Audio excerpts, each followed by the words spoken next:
There comes a moment in every life when effort turns into exhaustion, when trying harder no longer brings peace, when controlling every outcome, managing every thought, fixing every emotion only creates more tension. Have you ever stopped and asked yourself, why does life feel so heavy when I'm trying my hardest to make it work? Why does the more I think, the more anxious I become? Why does control promise safety, yet deliver restlessness? We were taught, quietly and consistently, that life is something to be managed, that peace comes from arranging the outside world correctly, that if we plan enough, think enough, prepare enough, we can finally relax. But what if that idea itself is the problem? What if life was never asking you to control it, only to understand yourself? Look closely at the pattern of your days. Notice how much energy is spent trying to stay ahead of uncertainty, trying to predict what might go wrong, trying to protect an image of who you think you must be. This is not strength. This is tension disguised as responsibility. The mind believes control is safety, but control is fear wearing armor. The mind is always reaching forward, scanning for threats, rehearsing futures that haven't happened, replaying past moments that can no longer be changed. It moves like a storm, loud, restless, demanding attention. Thoughts collide like waves in rough water. One worry crashes into the next. One memory triggers another. One desire pulls against a fear. And in the middle of all this noise, you try to stand firm. You try to manage the storm. But storms were never meant to be controlled. Imagine standing on a shoreline during a violent ocean surge. The waves are relentless. The wind is loud. The water crashes without asking permission. Would you step into the water and demand the waves calm down? Would you try to push the tide back with your hands? Of course not. Yet this is exactly what we do internally. We argue with our thoughts. We resist our emotions. We demand certainty from a life that is, by nature, uncertain. And then we wonder why we're exhausted. The truth is quiet, but uncompromising. Life cannot be controlled, but you can be mastered. Not dominated, not suppressed, mastered. Mastery does not mean force. It means understanding. The ancient Stoics understood this deeply. They did not seek control over events, outcomes, or other people. They sought clarity over themselves. They asked one question above all others. What is within my power, and what is not? Your thoughts arise on their own. Your emotions surge without permission. The world behaves according to countless forces beyond your reach. Trying to control these things is like trying to command the weather. But your attention, your response, your inner posture, these are yours. And this is where freedom begins. Notice how the mind tightens when things don't go according to plan. Notice how identity forms around outcomes. I should be further by now. I shouldn't feel this way. I need to fix this. The ego thrives on control because control reinforces identity. As long as you are busy managing life, you never have to question who you are beneath the effort. The ego says, if I can control the world, I can control how I feel about myself. But this is a fragile bargain, because life does not obey. And so the ego tightens its grip. More planning, more thinking, more resistance. This is how disconnection happens, not because you aren't doing enough, but because you're doing too much in the wrong direction. You were not designed to be a manager of existence. You were designed to be a witness within it. Look at how children move through life before the weight of control settles in. They respond, they adapt, they feel fully. They don't rehearse failure, they don't calculate worth. They live in contact with life, not above it. Somewhere along the way, we traded presence for prediction. We learned to live in our heads instead of our bodies, to analyze instead of experience, to control instead of trust. And the cost of this trade is peace. Now consider this carefully. If you were truly in control of life, why would you be afraid? Fear exists precisely because control does not. Fear is the mind's attempt to dominate uncertainty. But uncertainty is not an enemy. It is the raw material of life. The river does not fear where it flows next. The sky does not panic when clouds gather. The tree does not resist the changing seasons. They move with life, not against it. Your suffering does not come from life's unpredictability. It comes from resisting it. Think of the mind as a clenched fist. The tighter it grips, the less it can receive. Control closes the hand. Mastery opens it. When you stop trying to control life, something unexpected happens. The inner noise begins to soften. Not because the world suddenly behaves, but because you stop fighting what already is. This is where Stoic detachment is often misunderstood. Detachment is not emotional numbness. It is not withdrawal. It is not indifference. Detachment is intimacy without possession. It is caring deeply without clinging. It is engaging fully without being owned by outcomes. The Stoics spoke of aligning with nature, not conquering it, not reshaping it, aligning. Nature includes your emotions, your thoughts, your impulses. Mastery begins when you stop labeling inner experiences as enemies. Anger is not a failure. Sadness is not weakness. Anxiety is not proof that something is wrong. They are signals, waves on the surface of consciousness. And like waves, they rise, peak, and pass. But when you try to stop a wave, it crashes harder. Notice how resistance gives emotions their power. The moment you say, "I shouldn't feel this," the feeling tightens. The moment you say, "This must stop," it lingers. Control feeds what it fights. Now imagine a different relationship with your inner world. Imagine standing as the shore, not the wave.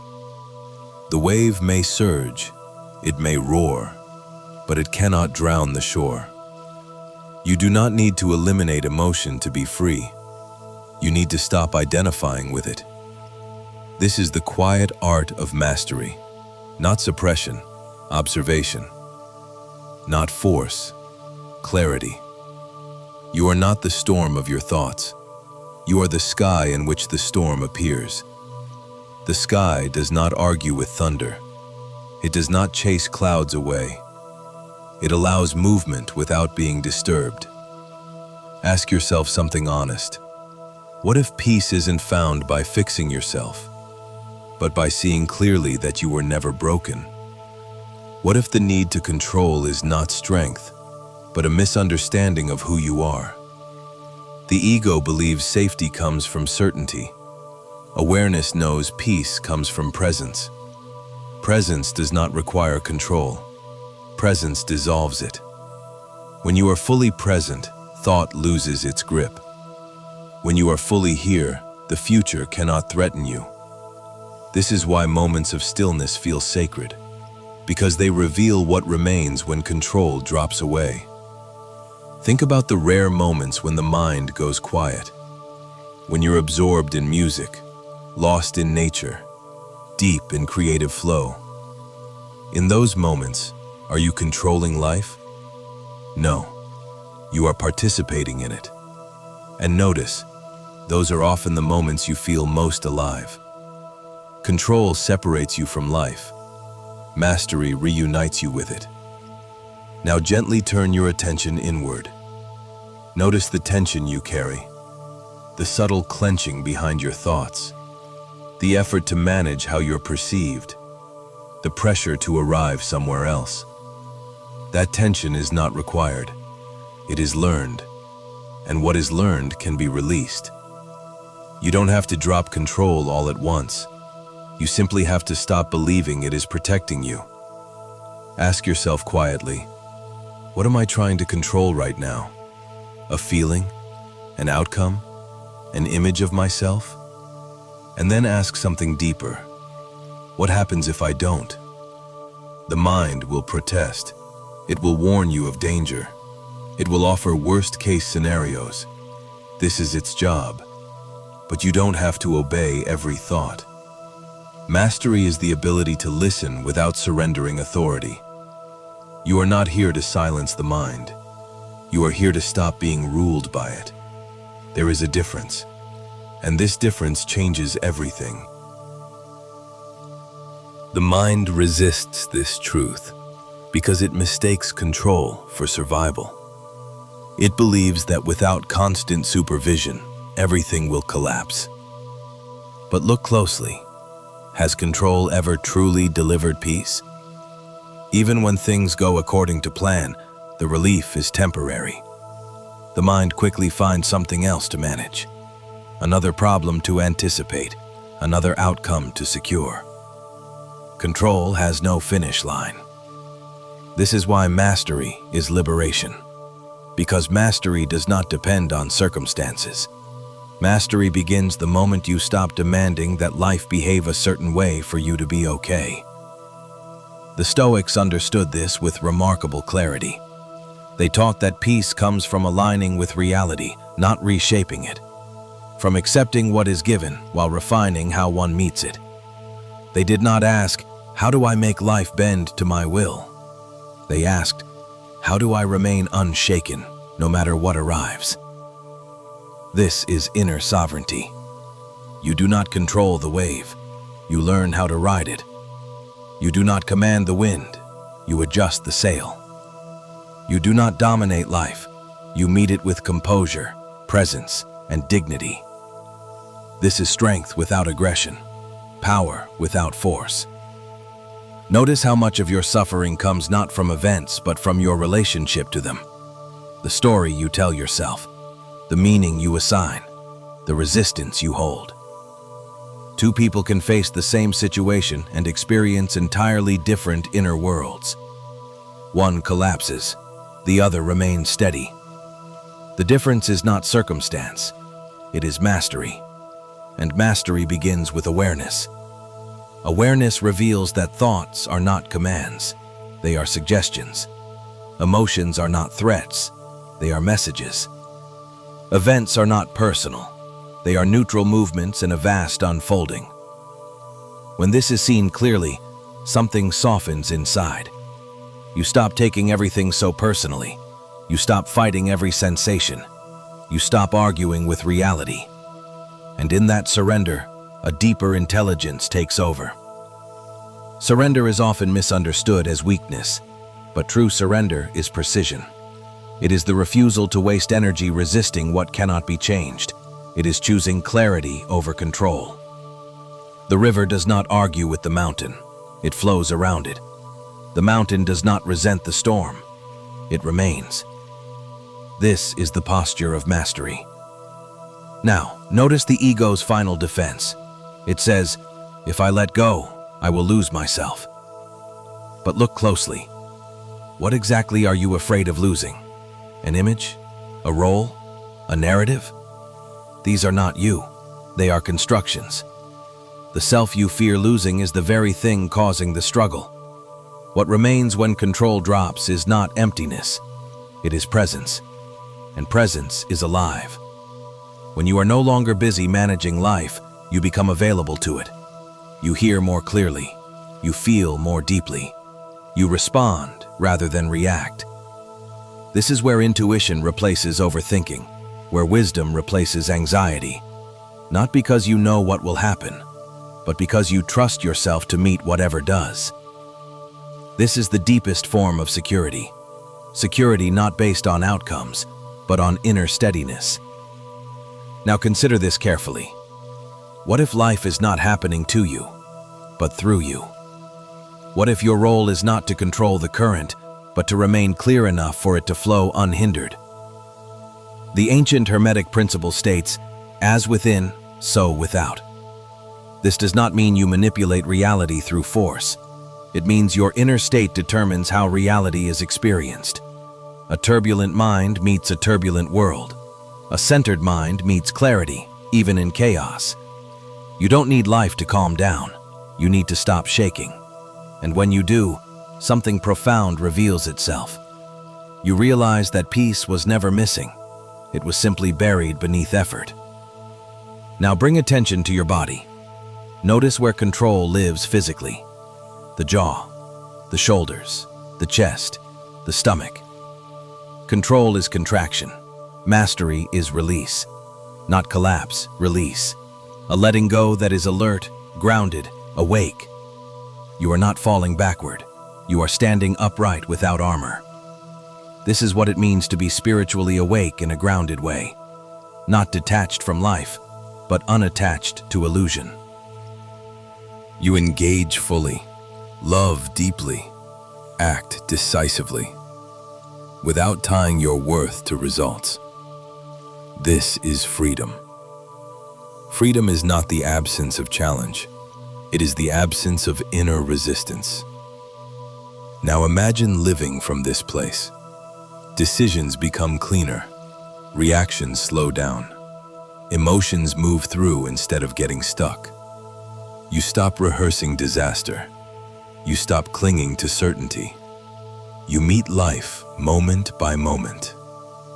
This is not passivity. This is presence. Presence is powerful because it sees clearly, and clarity dissolves fear. When fear dissolves, control becomes unnecessary. You realize something quietly revolutionary. Life has always been moving correctly. The problem was never the current, it was the grip. You don't need to control life to be safe. You need to know yourself well enough to trust your response. This is self-mastery. And self-mastery is not a destination.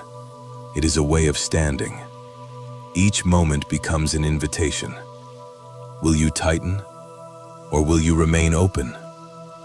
Will you resist, or will you observe? Will you attempt to dominate, or will you align? The more you choose alignment, the more effortless life feels. Not because it becomes easier, but because you stop adding friction. This is the quiet secret behind inner peace. Not escape, not transcendence, clarity. You were never meant to control life. You were meant to become unshakable within it. And as this understanding settles, notice how the mind relaxes. Not because everything is solved, but because it no longer has to be. This is the return to yourself, the return to stillness beneath movement, the return to awareness beneath thought, the return to strength beneath surrender.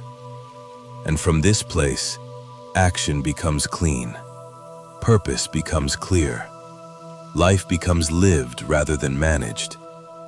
You step forward not as someone trying to control the world, but as someone grounded enough to meet it. This is mastery. This is freedom. This is what has always been available to you. You are not here to dominate life. You are here to understand yourself. And when you do, life no longer needs to be controlled. It unfolds.